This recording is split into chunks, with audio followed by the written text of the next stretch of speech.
অর্থ দিতে হলে অর্থ দিব, রক্ত দিতে হলে রক্ত দিব, জীবন দিতে হলে জীবন দিব। কারা কারা প্রস্তুত আছেন দু হাত উঁচু করে আল্লাহকে দেখা।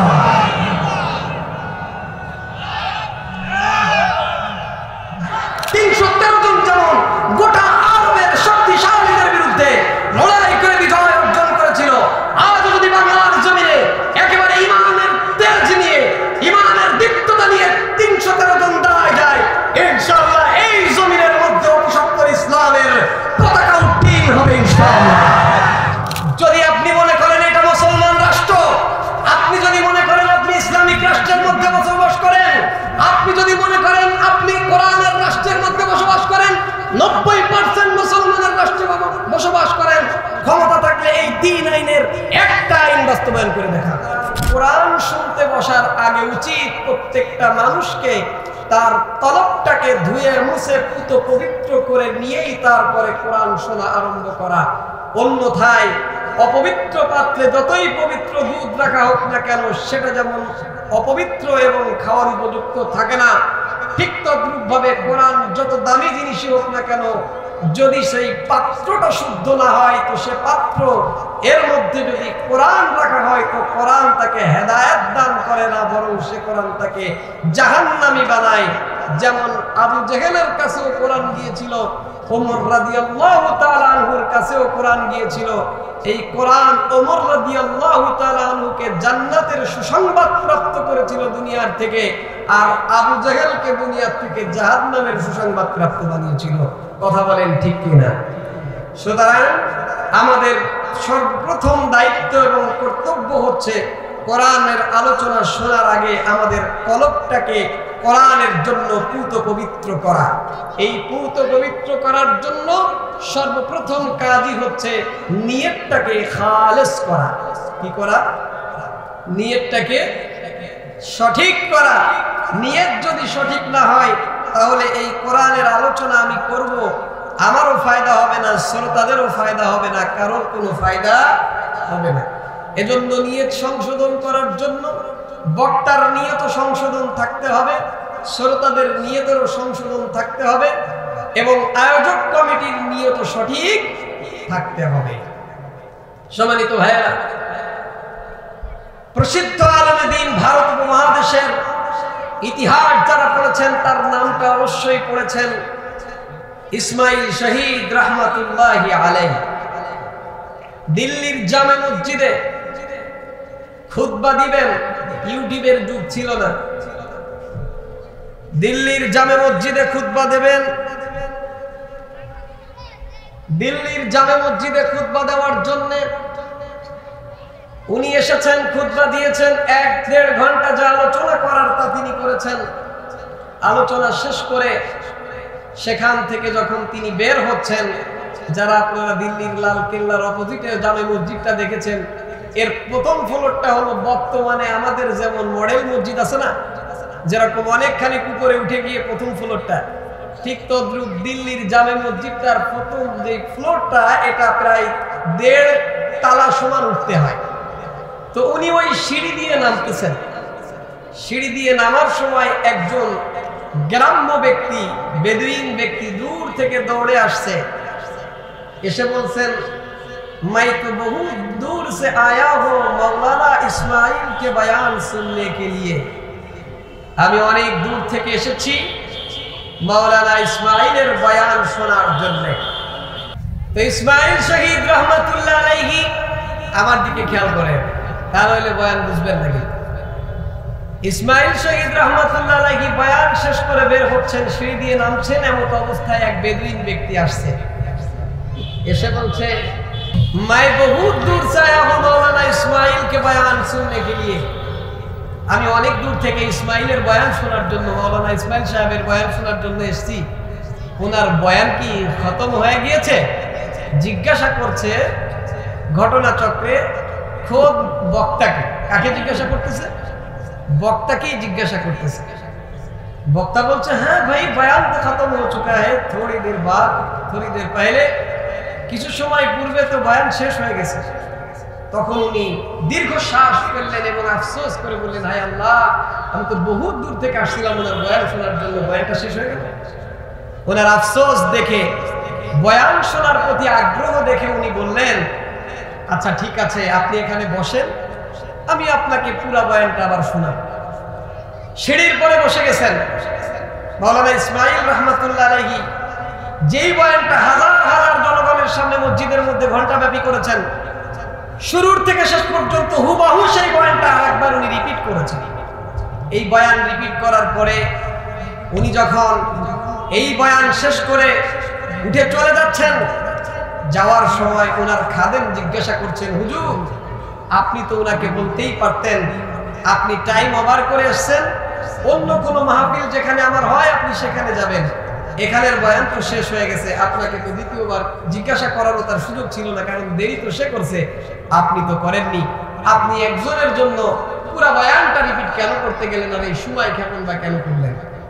ইসমাইল শহীদ রহমাতুল্লাহ আলাইহি ওই সময় যে জবাব দিয়েছিলেন, স্বর্ণাক্ষরে লিখে রাখার মতো জবাব, এবং গোটা পৃথিবীর প্রত্যেকটা মুসলমান যারা আমরা এসেছি, আমাদের ইখলাসের সবক এখান থেকে শিক্ষা গ্রহণ করা দরকার। इस्माइल शहीद रहमतुल्लाह अलैहि बोलें, सुनो मैं पहले भी एक के लिए बयान किया था और अब जो बयान किया वो भी एक के लिए बयान किया मेरे अल्लाह है। যখন আমি প্রথমে হাজার হাজার জনগণ সামনে নিয়ে বয়ান করেছিলাম, আমি হাজার হাজার জনগণের জন্য বয়ান করি নাই, ওই বয়ানও ছিল আমার এক আল্লাহকে সন্তুষ্ট করার জন্য।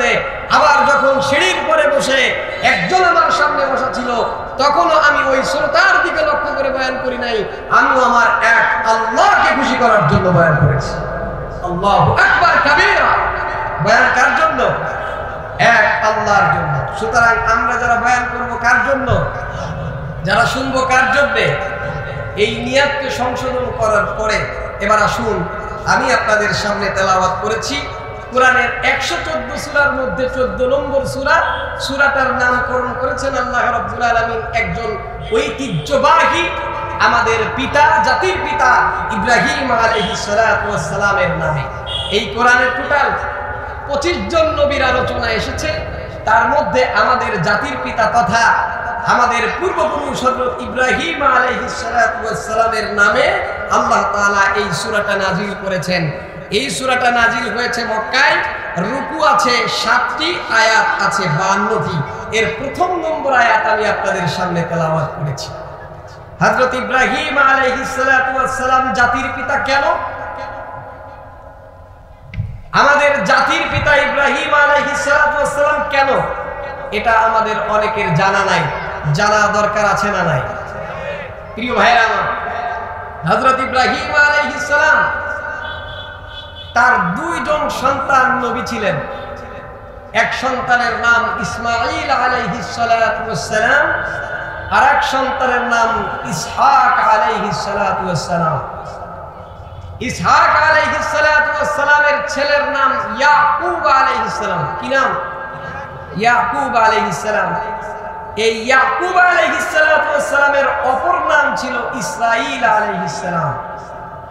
এই কারণে ইয়াকুব আলাইহিস সালাতু ওয়াস সালামের যেই ছেলেগুলো ছিল, তার মধ্যে একজন ছিল ইউসুফ আলাইহিস সালাতু ওয়াস সালাম, এবং তার অন্যান্য যে 11 ছেলে, তাদের বংশধর থেকে যত সন্তানাদি এসেছে সবাই ইয়াকুব আলাইহিস সালাতু ওয়াস সালামের বংশধর তথা ইসরাঈলের বংশধর। ইসরাঈলের বংশধর, ইসরাঈলের বংশধরকে আরবিতে বনি ইসরাঈল বলা হয়।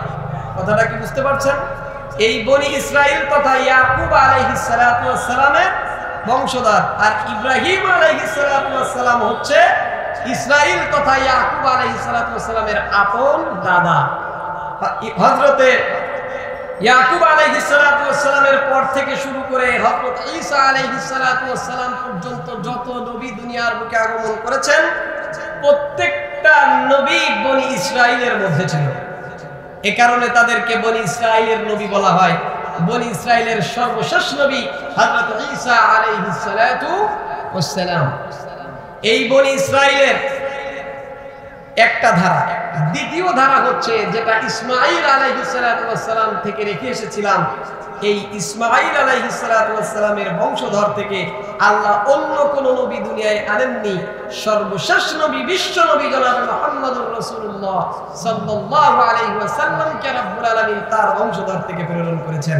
যেহেতু তিনি আমাদের নবীর পূর্বপুরুষ এবং বনি ইসরাইলদের নবীদেরও পূর্বপুরুষ, এ কারণে এক হিসেবে আমরা বলতে পারি এই মুসলমান জাতির পূর্বপুরুষ হচ্ছে আল্লাহর খলিল ইব্রাহিম আলাইহিস সালাম।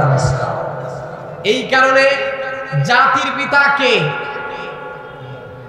জাতির পিতাকে নির্দিষ্ট ক্ষমতার বলয় দিয়ে, ক্ষমতার জোর দিয়ে অল্প কিছু দিন, অল্প কিছু বছরের জন্য সুনির্দিষ্ট কোন এলাকার মধ্যে কোন নেতাকে জাতির পিতা বানিয়ে রাখলেও রব্বুল আলামিন যাকে জাতির পিতা বানিয়েছেন কিয়ামত পর্যন্ত তিনিই জাতির পিতা থাকবেন, অন্য কেউ জাতির পিতা থাকতে পারবে না। কথা বলেন ঠিক কিনা? এজন্য এখান থেকে শিক্ষা গ্রহণ করুন। জাতির পিতা বানানোর প্রচেষ্টা যারা করেছিলেন, হযরতে ইব্রাহিম আলাইহিস সালাম যেমন গোটা পৃথিবীর স্বৈরশাসক, গোটা পৃথিবীর শাসক ছিল চারজন। কয়জন? চারজন। তার মধ্যে মুসলমান দুইজন আর কাফের দুইজন। কাফের দুইজন আর মুসলমান দুইজন। হযরতে সুলাইমান আলাইহিস সালাম এবং বাদশা যুলকারনাইন মুসলমান। কাফেরদের মধ্যে দুইজন, একজনের নাম হচ্ছে নমরুজ, আরেকজনের নাম হলো বুখতেনেসর। গোটা পৃথিবীর শাসক, শুধু বাংলাদেশের শাসক, শুধু ভারত উপমহাদেশের শাসক, আমেরিকার শাসক, রাশিয়ার শাসক না, গোটা পৃথিবীকে শাসন করেছিল নমরুজ। এই নমরুজের জীবদ্দশায় জাতির পিতা ইব্রাহিম আলাইহিস সালাম তাদের মূর্তিগুলোকে ভেঙেছিলেন। নিজের আব্বাও তার নিজের বিরুদ্ধে ছিল, কিন্তু তার আব্বাকেও তিনি তোয়াক্কা করেননি, আজরকেও তোয়াক্কা করেননি। আল্লাহর বিধানকে প্রতিষ্ঠা করার জন্য সেদিন মূর্তি ভেঙে তছনছ করে দিয়েছিলেন আমাদের জাতির পিতা ইব্রাহিম আলাইহিস সালাম। সুতরাং সেই জাতির পিতার সুসন্তান যারা, তারা আজকের দিনের কুলাঙ্গার জাতির পিতার নিদর্শন বাংলার জমিন থেকে গত কয়েকদিনের মধ্যে শেষ করে দিয়েছে। কথা বলেন ঠিক না? প্রিয় ভাইরা আমার, এজন্য ইসলাম যাকে নির্ধারণ করে দিয়েছে তার উপরে নতুন করে মাতুব্বারি করার আগে শিক্ষা গ্রহণ করুন। কমপক্ষে 10 বার না 100 বার না 1000 বার চিন্তা করবেন। একদিন ক্ষমতা শেষ হয়ে পারে নাই, পরের দিনই আপনারা দেখছেন হাইওয়ে যে রোড আছে ঢাকা মাওয়া সড়কে, নাম চেঞ্জ করে জাতির পিতার জায়গায় আরেক জাতির পিতা, অরিজিনাল জাতির পিতার নাম বসে গেছে। ঠিক কিনা বলে? এখান থেকে আমি তার সমালোচনা করতে চাচ্ছি না, বুঝাতে চাচ্ছি কথা, যখনই কোনো ব্যক্তি কোরআনের আইনের বিরুদ্ধে, ইসলামের আইনের বিরুদ্ধে নিজের আইনকে চাপিয়ে দিবে, মনে রাখবেন আল্লাহ ছাড় দিবেন, কিন্তু ছেড়ে দিবেন। আল্লাহ যেদিন ধরবেন সেদিন একেবারে সব শেষ করে দিবেন, কোনো কিছুই অবশিষ্ট থাকবে না। প্রিয় ভাইরা আমার, তো আমি যে সূরা তেলাওয়াত করেছি জাতির পিতা ইব্রাহিম আলাইহিস সালামের নামের সূরা, এই সূরার শুরুতে আল্লাহ রাব্বুল আলামিন চমৎকার আয়াত দিয়েছেন। আলিফ লাম রা কিতাবুন আনজালনাহু ইলাইকা লিতুখরিজান নাসা মিনাল যুলুমাতি ইলান নূর। আল্লাহ রাব্বুল আলামিন বলছেন এমন একটি কিতাব এটি, যে কিতাব আমি আপনার উপরে নাযিল করেছি হে নবী, লিতুখরিজান নাস, মানুষদেরকে বের করার জন্য, মিনাল যুলুমাতি ইলান নূর, যুলুমাত থেকে নূরের দিকে বের করার জন্য। মুফাসসিরিন ইকরাম ব্যাখ্যা লিখেছেন, যুলুমাত মানে হলো অন্ধকার, অর্থাৎ কুফর। মুফাসসিরিন ইকরাম লেখেন রব্বুল আলামিন কিতাব নাযিল করেছেন তোমাদেরকে কুফরের পথ থেকে ঈমানের পথের দিকে বের করার জন্য, অন্ধকারের পথ থেকে আলোর পথের দিকে বের করার জন্য, জাহান্নামের পথ থেকে জান্নাতের পথের দিকে বের করার জন্য। রব্বুল আলামিন এই কিতাবখানিকে নাজিল করেছেন। তাহলে বলুন তো এই কিতাব আল্লাহ কেন নাজিল করলেন? আমাদেরকে বের করবেন অন্ধকার থেকে আলোর পথের দিকে, আমাদেরকে এই কোরআন বের করবে কুফর থেকে ঈমানের দিকে, আমাদেরকে এই কোরআন বের করবে অন্ধকার থেকে আলোর পথের দিকে, জাহান্নামের পথ থেকে জান্নাতের পথের দিকে। আমরা যারা এখানে আসছি সবাই জান্নাতে যেতে চাই কি চাই না? এই জান্নাতে যেতে সহযোগিতা করবে আমাদেরকে এই কোরআন। এই কথাটা কি আমার নাকি কোরআনের? জোরে বলেন কার? কোরআনের। তবে এই কোরআন জান্নাতের পথ তো দেখাবে, তবে সবাইকে নয়। সবাইকে রব্বুল আলামিন বলছেন বিইذনি রাব্বিহিম ইলা সিরাতিল আজিজিল হামিদ। এটা আজিজ পরাক্রমশালী এবং প্রশংসিত মহান রব্বুল আলামিনের রাস্তায় পথ প্রদর্শন করবে তাদেরকে, যাদের ব্যাপারে আল্লাহর অনুমতি থাকবে, যাদের কপালে আল্লাহ হেদায়েত নসিব করেছেন, তারাই কেবলমাত্র এই কোরআন থেকে শিক্ষা গ্রহণ করতে পারবে। অন্যরা এই কোরআন থেকে শিক্ষা নিতেও পারবে না, কোরআনের উপরে আমল করতেও পারবে না। তাহলে এই আয়াত দ্বারা আমরা নিশ্চিত হলাম যে এই কোরআন আমাদেরকে জান্নাতের পথ দেখাতে চায়। কথা বলেন ঠিক কিনা? সুতরাং এই কোরআন থেকে জান্নাতে যাওয়ার কিছু নীতিমালা যদি সংক্ষিপ্তভাবে আমি আপনাদের সামনে আলোচনা করি, জান্নাতে যারা যেতে চান তারা কি ওই আয়াতগুলোর উপরে আমল করবেন? করবেন তো ইনশাআল্লাহ? তাহলে আসুন আমরা কোরআন থেকে সেই জান্নাতের পথ একটু বের করে নিই। তবে মনে রাখতে হবে জান্নাতের পথ মোটেও সোজা নয়, জান্নাতের পথ বড় কঠিন। কারণ জান্নাতের পথ যদি সোজা রাস্তা হতো, জান্নাতের রাস্তায় যদি কাঁটা না থাকতো, তাহলে আমার নবীর মতো পুত পবিত্র শ্রেষ্ঠ মানুষের জন্য এতগুলো যুদ্ধ করা লাগতো না। কথা বলেন ঠিক কি ঠিক না?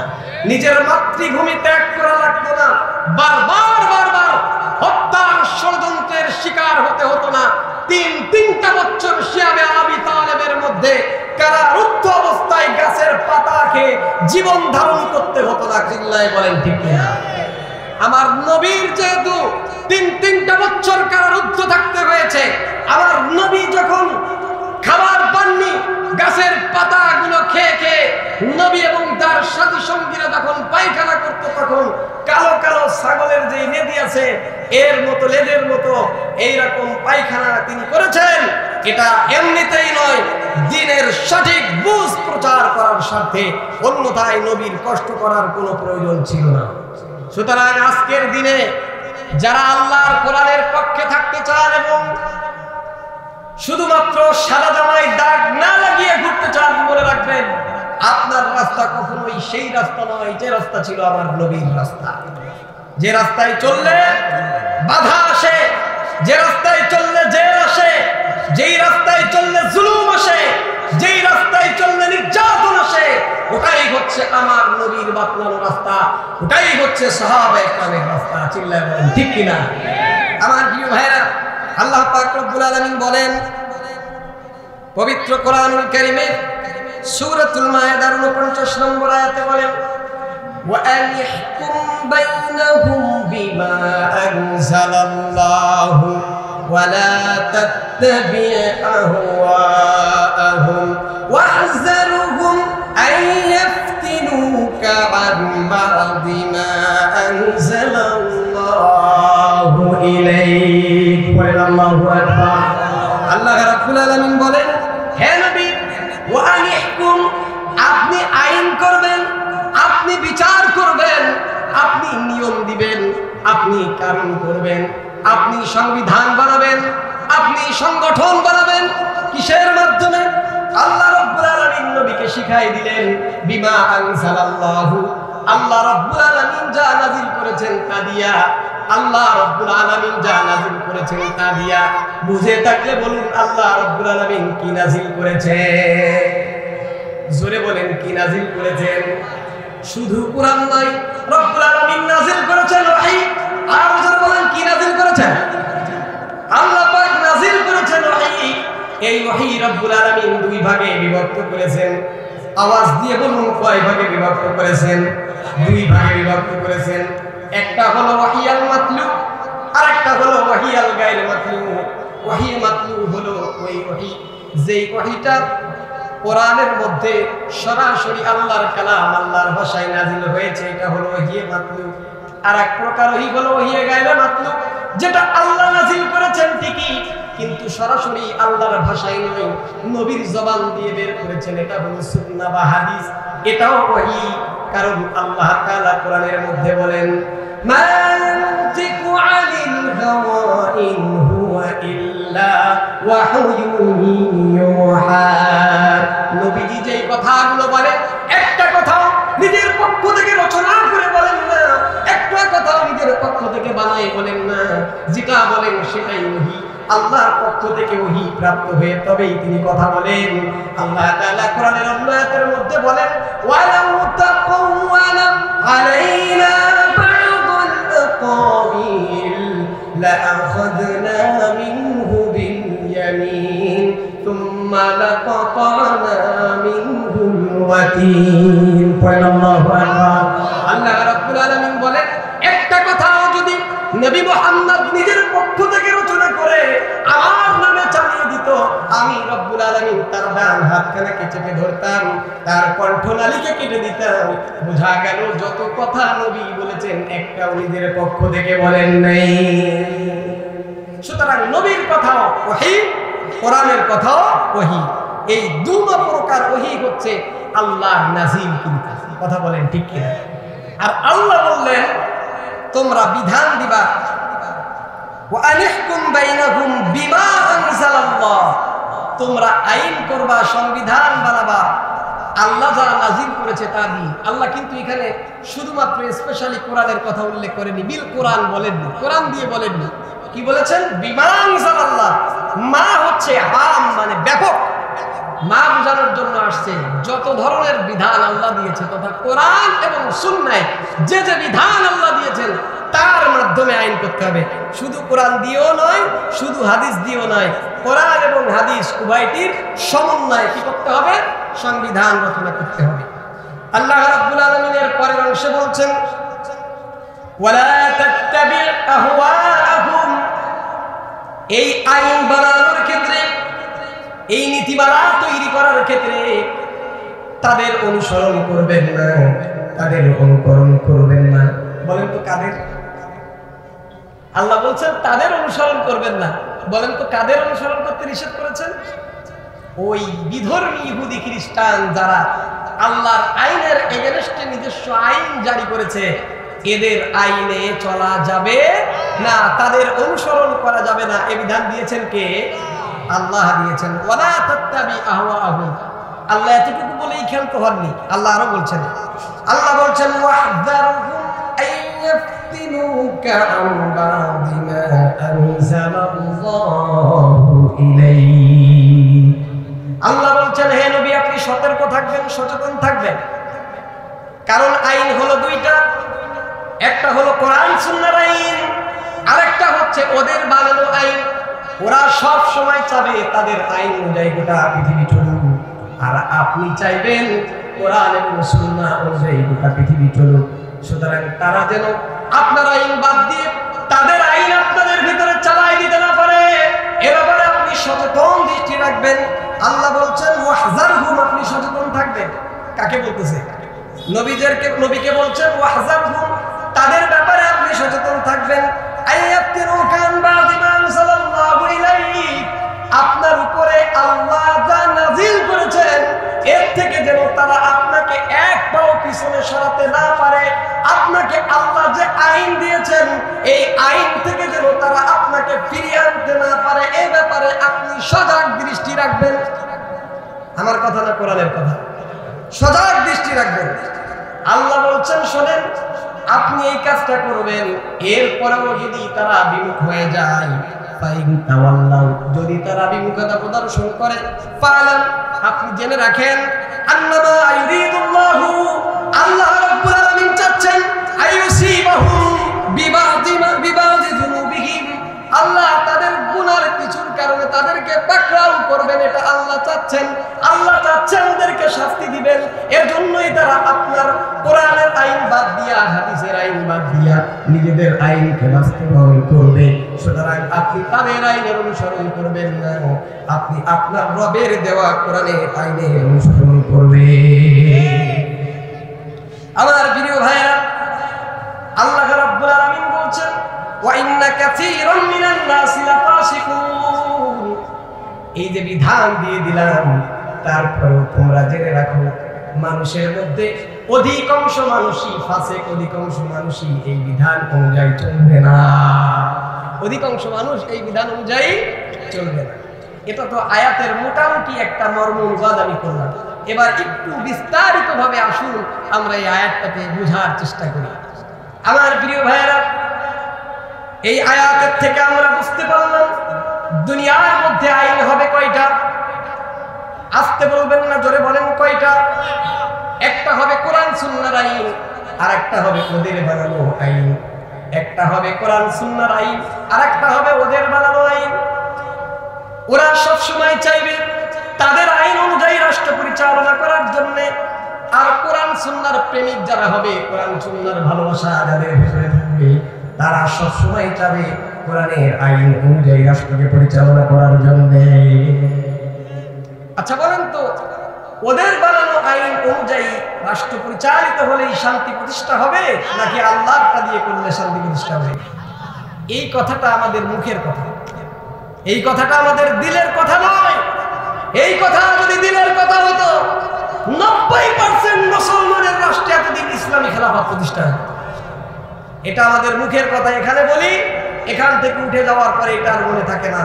কারণ কোরআনের আইন যদি পৃথিবীর মধ্যে, বাংলাদেশের মধ্যে চালু হয়ে যায়, যেই সমস্ত লোকগুলোর কোন ইনকাম সোর্স নাই, তাদের ইনকামের একমাত্র মাধ্যম হচ্ছে রাজনীতি, এদের খাবার বন্ধ হয়ে যাবে। এই জন্য এই কোরআনের আইনের বিরুদ্ধে সব থেকে বেশি অবস্থান নিয়েছে সর্বপ্রথম তারাই। আপনি কাজ করতে যান কোরআনের আইন অনুযায়ী, দেখবেন সর্বপ্রথম এর বিরুদ্ধে দাঁড়াবে আপনার মুসলমান ওই সমস্ত ভাইরা যারা নামে মুসলমান, কিন্তু তাদের ইনকামের একমাত্র সোর্স, ইনকামের একমাত্র মাধ্যম একটাই হচ্ছে, সেটা হলো এই অপরাজনীতি। কথা বলেন ঠিক কিনা? প্রিয় ভাইরা আমার, রাজনীতি তো টাকা দেয় না। রাজনীতি কি টাকা হয়? রাজনীতিতে টাকা দিতে হয়, রাজনীতিতে টাকা দিতে হয়। তাহলে রাজনীতিতে টাকা হয় কাদের? রাজনীতিতে টাকা হয় তাদের যারা অপরাজনীতি করে, যারা কুরাজনীতি করে, যারা বিভিন্ন মানুষের কাছে বিচারের নাম দিয়ে চাঁদাবাজি করে এবং এই চাঁদাবাজির বিভিন্ন ভাগা বিভিন্ন মহলে পৌঁছে দিয়ে তাদের অবস্থানকে ঠিক রাখে। এই চাঁদাবাজি যারা করে এরাই হলো মূলত অপরাজনীতি সমাজের মধ্যে ছড়াচ্ছে। আমার প্রিয় ভাইরা, আমি বুঝাতে চাচ্ছিলাম আইন হবে দুইটা, একটা হলো কাফেরদের আইন, আর একটা হচ্ছে আল্লাহর আইন। কাফেরদের আইন যেটা, ওই আইন অনুযায়ী ওই মোড়ল যারা বসে আছে উপরে, ওরা সব সময় চেষ্টা করে আমাদের এই ক্ষুদ্র মুসলমান রাষ্ট্রটাও যেন তাদের আইন অনুযায়ী পরিচালিত হয়। এজন্য ৭১-এর সময় আমেরিকার কোন নাগরিক তো রক্ত দেয়নি, দিয়েছে? ৭১-এর যুদ্ধের সময় শহীদ হয়েছে ৩০ লাখ না হোক ৩ লাখ শহীদ হয়েছে, তো বাংলাদেশের মুসলমান, বাংলাদেশের জনগণ শহীদ হয়েছে। নারীরা সংগ্রাম হারিয়েছে, তো বাংলাদেশের অধিকাংশ মুসলমান নারীরাই সংগ্রাম হারিয়েছে। তাহলে সেই দেশের স্বাধীনতা অর্জনের ১ বছর পরে যখন রাষ্ট্র পরিচালনার নীতি বাস্তবায়িত হলো, তখন কেন কোরআনের আইন বাদ দিয়ে ৭২-এর প্রথম সংবিধান কেন সেকুলারিজম দিয়ে রচনা করা হলো? যেই ৪ মূলনীতির পরে ভিত্তি করে বাংলাদেশ পরিচালনার নীতিমালা দাঁড় করানো হলো, এই ৪টা নীতি কেন ইসলাম বিরোধী হলো, কোরআন বিরোধী হলো? কেন ইসলামের পক্ষে হলো না? বোঝা গেল রক্ত দিয়েছি আমরা, আমাদের মাথার উপরে কাঁঠাল ভেঙে ফল খেয়ে গিয়েছে অন্যরা। রক্ত দিয়ে আমরা, আর মাথার পরে কাঁঠাল ভেঙে খায় অন্যরা। আপনারা যেই যাই করেন না কেন, আমরা আপনারা যেইখানে এখনো যেই রাষ্ট্রের মধ্যে বসবাস করছি, আপনি এই কোরআনের মোটা দাগের 5টা বিধান নেন, মোটা দাগের 5টা বিধান নেন। জিনা করা হারাম, এ ব্যাপারে কোন উলামা একরাম দ্বিমত করছে? আজ পর্যন্ত কোন উলামা একরাম দ্বিমত করছে? জিনার শাস্তি কি কোরআন যে নির্ধারণ করেছে বিবাহিত পুরুষ মহিলা যদি জিনা করে তাহলে তাদেরকে মাটির মধ্যে পুঁতে পাথর নিক্ষেপ করে হত্যা করতে হবে। এ ব্যাপারে কোন উলামা একরামের মধ্যে দ্বিমত আছে নাকি? দ্বিমত পাইছেন কোনদিন? দ্বিমত করে নাই। আমি জোরে বলবেন না আস্তে বলবেন দ্বিমত আছে, কিন্তু এই মাসলায় কোনো দ্বিমত নাই। নাম্বার 1। 2 নম্বর মাসলা, চোর যদি চুরি করে তার হাত কেটে দিতে হবে। এই মাসলার মধ্যে কোনো দ্বিমত আছে? দ্বিমত নাই। নাম্বার 3, যদি কেউ কাউকে হত্যা করে তার শাস্তি তাকে হত্যা করতে হবে। এক হাত কেটে যদি হত্যা করে তার এক হাত কেটে তারপরে তাকে হত্যা করতে হবে। হত্যার বদলে হত্যা, কোরআনের এই আইনের মধ্যে কোনো মতভেদ পেয়েছেন? কেউ মতভেদ করেছে? আমি কোরআনের 3টা আইনের কথা বললাম। যদি আপনি মনে করেন এটা মুসলমান রাষ্ট্র, আপনি যদি মনে করেন আপনি ইসলামিক রাষ্ট্রের মধ্যে বসবাস করেন, আপনি যদি মনে করেন আপনি কোরআনের রাষ্ট্রের মধ্যে বসবাস করেন, 90% মুসলমানের রাষ্ট্রে বসবাস করেন, ক্ষমতা থাকলে এই 3 আইনের একটা আইন বাস্তবায়ন করে দেখান। পারবেন কেউ? আছেন কোন নেতা এটা বাস্তবায়ন করে দেখানোর মতো? যেহেতু নাই, বুঝা গেল আপনার নীতি আর কোরআনের নীতি এক নীতি নয়। কোরআনের নীতি যা, আপনার নীতি তা নয়। আপনি কোরআন ভিন্ন নীতির পক্ষে কাজ করছেন। চিল্লা বলেন ঠিক না? সুতরাং কোরআনের পক্ষে যদি আপনি থাকতেন তো কোরআনের নীতি আপনি বাস্তবায়ন করতে পারছেন। কোরআনের নীতির থেকে উত্তম এবং উৎকৃষ্ট কোন নীতি হতে পারে না। আল্লাহ রাব্বুল আলামিন বলেছেন, ওয়ালাকুম ফিল কিসাসি হায়াতুন ইয়া উলিল আলবাব। একজন হত্যা করার বদলে যদি তাকে হত্যা করা হয়, 1000 মানুষের জীবন এর মধ্যে লুকায়িত রয়েছে। আছে না নাই? গত কয়েকদিন আগে আমার কাছে, সময় কম বুঝাচ্ছি, অল্প কয়েক মিনিটে ফিহরিস্ত আসতে প্রায় 20 বছরের কয়েকটা ধর্ষণের ঘটনা, সেই ধর্ষকদের বিচার হয়েছে কিন্তু কারোর ফাঁসি হয় নাই। তার তালিকা আমার কাছে আছে, আপনারা চাইলে দেখতে পাবেন। গত 20 বছরে প্রায় 1 ডজন ধর্ষক ধরা পড়েছে, সরাসরি ওপেনলি সাক্ষী সবকিছু আছে, ধরা পড়েছে, বিচার হয়েছে, জেল হয়েছে, কিন্তু তাদের ফাঁসি হয় নাই। তাহলে কি কোরআনের আইন আছে না নাই?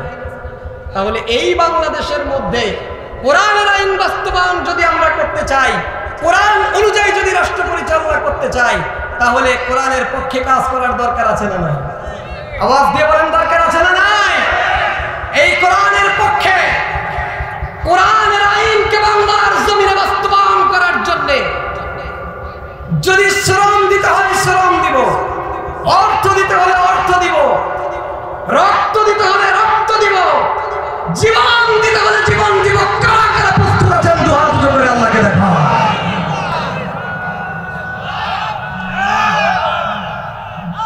হাত নামান। প্রস্তুত আছেন সবাই?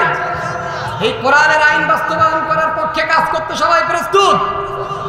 যদি প্রস্তুত হন তাহলে ওদের বানানো যে সমস্ত নীতিমালা আছে, প্রথম কাজ হলো এই সমস্ত নীতিমালারে লাথি মেরে ডাস্টবিনে ফেলে দিয়ে, আমার প্রথম কথা, যেই যেই দল করি, যেই মত করি, আগে দেখতে হবে কোরআন সুন্নায় আছে না নাই।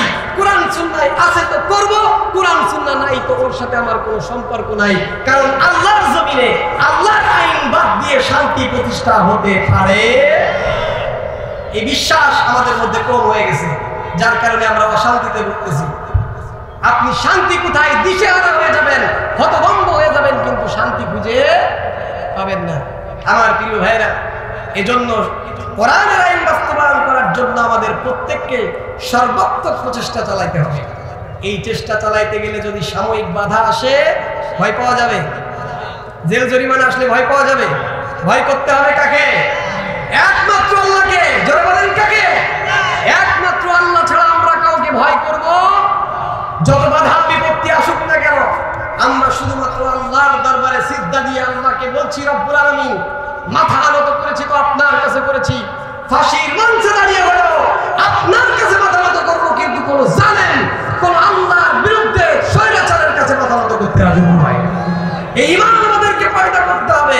এই ঈমান যদি পয়দা হয়ে যায়, 313 জন যেমন গোটা আরবের শক্তিশালীদের বিরুদ্ধে লড়াই করে বিজয় অর্জন করেছিল, আজ যদি বাংলার জমিনে একেবারে ঈমানের তেজ নিয়ে, ঈমানের দীপ্ততা নিয়ে 313 জন দাঁড়ায় যায়, ইনশাআল্লাহ এই জমিনের মধ্যে অতিসত্বর ইসলামের পতাকা উত্তীর্ণ হবে ইনশাআল্লাহ। আমার প্রিয় ভাইরা, এই কাজ করতে গেলে যে সমস্ত বাধা বিপত্তি আসবে, ভয় করবেন না, একটু সময়ের অপেক্ষা। নূহ আলাইহিস সালাম 950 বছর দাওয়াত দিয়েছেন, মানে নাই। 900 বছর দাওয়াত দেওয়ার পরে মানে নাই, 950 বছর দাওয়াত দেওয়ার পরে মানে নাই। কিন্তু দিন শেষে ফলাফল কার পক্ষে? নূহ আলাইহিস সালামের পক্ষে। কাফেররা জিততে পারে নাই। ঠিক তদ্রূপ ভাবে মূসা আলাইহিস সালামের 40 বছরের দাওয়াতে হেদায়েত হয় নাই, তখন দিন শেষে ফলাফল কার পক্ষে আসছে? মূসা আলাইহিস সালামের পক্ষে আসছে। নমরুজের মোকাবেলা ইব্রাহিম আলাইহিস সালাম ছিলেন। গোটা পৃথিবীর শাসক হওয়া সত্ত্বেও বিজয় আল্লাহ দিয়েছেন কাকে? বিজয় দিয়েছেন ইব্রাহিম আলাইহিস সালামকে। নমরুদের মতো পাওয়ারফুল ক্ষমতাশীল ব্যক্তিকে আল্লাহ তাআলা ক্ষুদ্র মশা দিয়ে ধ্বংস করে দিয়েছেন। আমার প্রিয় ভাইরা, এখান থেকে শিক্ষা দিতে চাইলাম, ফেরাউনের মতো পাওয়ারফুল নেতাকে গোটা পৃথিবীর থেকে অপসারণ করার জন্য রব্বুল আলামিন বড় কোনো কামান বুলডোজার ব্যবহার করে নাই। পানির মতো কমল জিনিস দিয়ে ওকে চিরতরে জাহান্নামী বানিয়েছেন, ইঁদুরের মতো চুবিয়ে চুবিয়ে মেরেছেন। ঠিক তদ্রূপ ভাবে নমরুদের মতো গোটা পৃথিবীর শাসককে পৃথিবীর থেকে অপসারণ করার জন্য রব্বুল আলামিন বড় কোনো পাওয়ারফুল অস্ত্র ব্যবহার করেননি, মশা দিয়ে ধ্বংস করেছেন। ঠিক তদ্রূপ ভাবে এই বাংলার 16 বছরের জালেমকে অপসারণ করার জন্য রব্বুল আলামিন বড় কোনো পাওয়ারফুল নেতাকে ব্যবহার করেননি, ক্ষুদ্র থেকে ক্ষুদ্র ছাত্র যাদের কোনো শক্তি নাই তাদেরকে দিয়ে অপসারণ করে বাংলার জমিনে নিদর্শন রেখে গিয়েছেন। ভবিষ্যতে যারা জুলুম নির্যাতন করবা, মনে রাখবা তোমাদের অপসারণ করার জন্য বড় কোনো দল, বড় কোনো পাওয়ার, বড় কোনো ক্ষমতার প্রয়োজন নেই। আল্লাহ যদি চান পূর্বের জালেমদের মতো তোমাদেরকেও ক্ষুদ্র মশার মাধ্যমে চিরতরে বিদায় করে ছাড়বে। সুতরাং এই শিক্ষা নিয়েই এই মজলিস থেকে আল্লাহ আমাদের সকলকে উঠার তৌফিক দান করেন। সকলে বলেন আমিন।